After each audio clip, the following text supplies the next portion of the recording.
Hello, I'm Micks Mowers and Mower and welcome to my channel. In today's video, I'm going to be working on this Atco Balmoral 20S cylinder lawnmower. I was recommended by my good friend Andy, the mower boy. This is one of his customers or one of his friends. I don't know if he bought the machine off of Andy, I've got no idea. But because Andy lives quite a way away, I was recommended to this young gentleman to have a look at one of three problems that this mower's got. And I thought I'd do a quick little video on each. Nice, quick, little, simple videos. One, it will be the height adjustment on this one. I've got a recall to do and a bit of rough running. He says the carburetors are doing a little bit of hunting and surging and wants to look at too. So in this video, we're going to be looking at the height adjustment on this lawnmower because this 20S cylinder mower is not going up and down. And the bloke didn't know what to do with it. So he said, have a look at it, Mick, see what you think. And if you can repair it, he'd be as happy as Larry. So if this is your first time watching Micks Mowers and Mower, hit your subscribe button, whack the old bell, set notifications to all. That way you'll be notified next time I upload another video. So without further ado, let's get down and dirty. Let's get this height adjustment looked at and try and get it working. Right, so all things considered, this should be, I'm hoping, a relatively quick and easy fix. This gentleman has fully restored this lawnmower, got it up and running, tidied it all up. The cylinder's all been done. Or the engine's been sprayed. I think it's been overhauled. I'm not really quite sure. I know that there's an on-off feature that has been sorted differently on here because it doesn't work off the normal catch at the top here. It's actually working on an on-off switch that they've had wired onto the coil, which is no biggie. It's a good little way of getting around certain issues. So because the height adjustment on this mower is actually it's literally just turning and it's not doing anything at all. The height is not going up and down. So quick look into why that's doing that, and then we go from there. So to get inside this side inspection tunnel on here, you're going to have to remove probably 6 bolts total just to get them all moving. There's 4 here to do, and you may have to take off this top one as well just for ease of access. So let's just crack these ones off first. Now, so also the gauge doesn't work either. So I don't know if there's something come adrift in here or what is quite going on, but once we take this side panel off, it will be able to give us a lot more information as to what is actually going on. That's those ones. Now sometimes this one gets caught up over 2, so I might have to remove all 6. We'll see in a minute if it'll give it to me or not. Yeah, it does. Right, let's have a little look. Okay. Well, straight off the bat, everything looks to be exactly where it needs to be. That's all good. Let's just out a little tiny bit. Let's have a little. Well, it is working. So maybe it's because. Maybe it was because the gauge is not in place, but this is all working up here. Yeah, it's going down, look.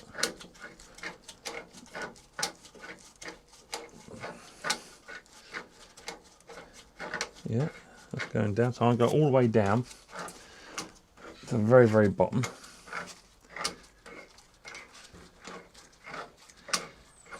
Yeah, that's working, man. All greased up, looks lovely in here. This is sliding back as it should do.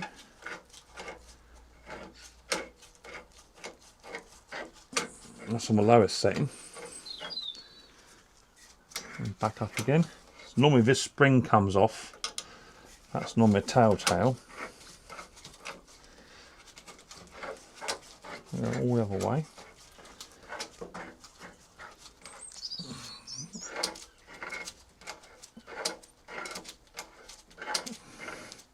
So maybe it's just literally the disc is not located in the right place. Maybe that's what the problem is.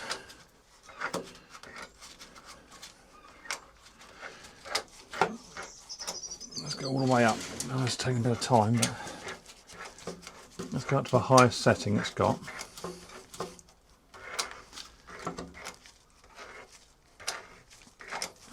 Nearly there. There's nothing is slipping, nothing's come adrift. Did my hand a good workout this morning.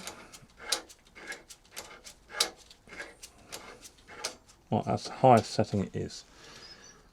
So the height adjustment is actually working. that's all in place. The spring's in place.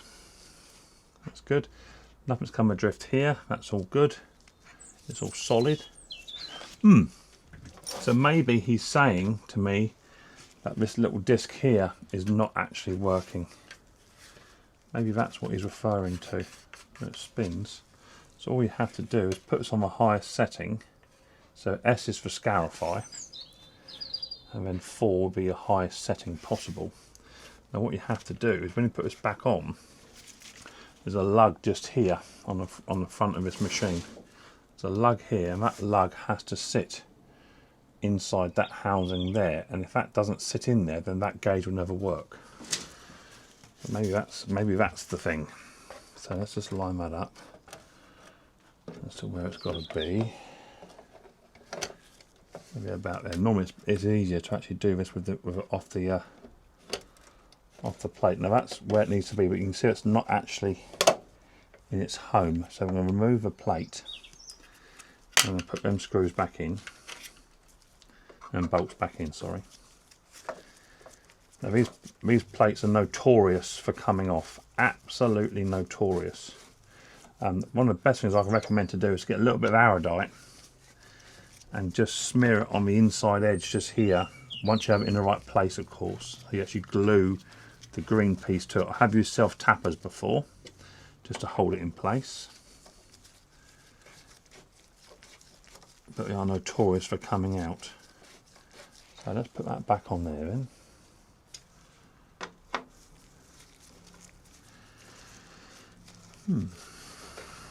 Weird one. Right. Okay. So now we're going to set it. It's on the highest setting, which is number 4. And now I'm going to match this hole up with this lug, which should be. Let me get another light in mix. I can see what I'm doing. It's going to be around about there. That's all gone on. So now, technically, if we now operate the controller, this little gauge should now move. So let's go down then. And as you can see, let me bring it down a touch more, guys, on the old tripod of doom. 2 seconds. Let me just rearrange my camera. Right. So now we're on setting number 4. Now I'm going to put this down to the lowest setting, and now what should happen, these numbers should now start to move. Yeah, there you go, number 3. So all it was a disc was just in the wrong area.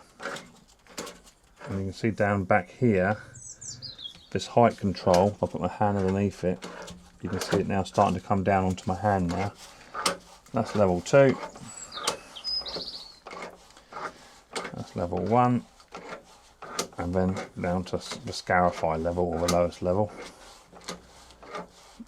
And that's near enough pinch of my fingers now. There you go.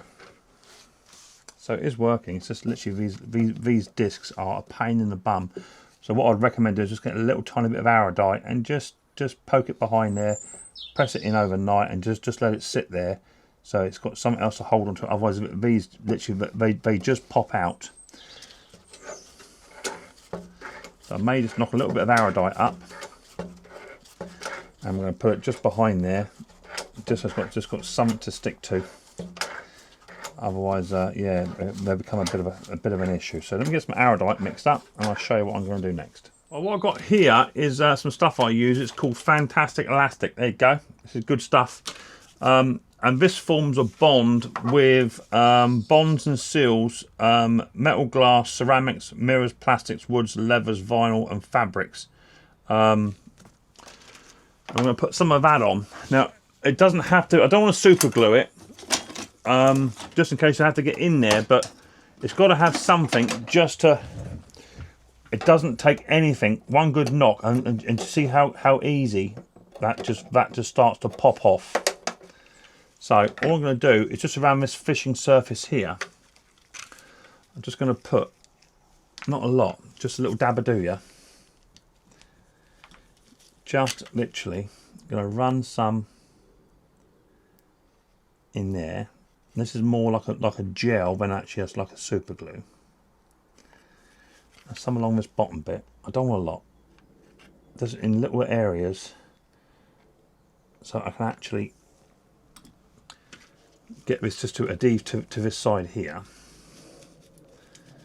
and then I'll then know that it's in the right place. It's not going to come off. Remove any grease that may be on there. And this is the hardest bit. Set in number 4. And line it up with the prong on the inside as we had before, and you'll know when it goes on because it only goes on so far. It's going to be about there somewhere, Mick. So work it in. There it goes. I'm going to hold that in place. I'm going to wipe off any excess. See how it's just literally going to bond these two surfaces together. I'm going to get a bit of masking tape just to hold that in place, and that'll sit there for the next couple of hours, and then I'll come back to you. So what I've actually managed to do is get some clamps just to squeeze them down actually onto these surfaces, as you can see here. So just going to apply pressure and just going to hold it into position. I'll leave it there for quite a while now, and hopefully I can get this other side cover off, which will enable me to do the next video, which will be the pull cord. But once that's done, as you can see, when we now turn this gauge again, I'll get a bit closer to you and just bring it down a smidge. With that now in place, we can now turn this down, and that number 4 should soon become a number 3. There you go. See how it popped? It just made it like a popping noise, and that's how they pop off. So there's number 3. What I do sometimes is put a little tiny screw just through the plastic in there, and one down the bottom. It just holds it in place because I do like the pop off. But now that seems to be working quite well, so I shall leave that just like that, I think.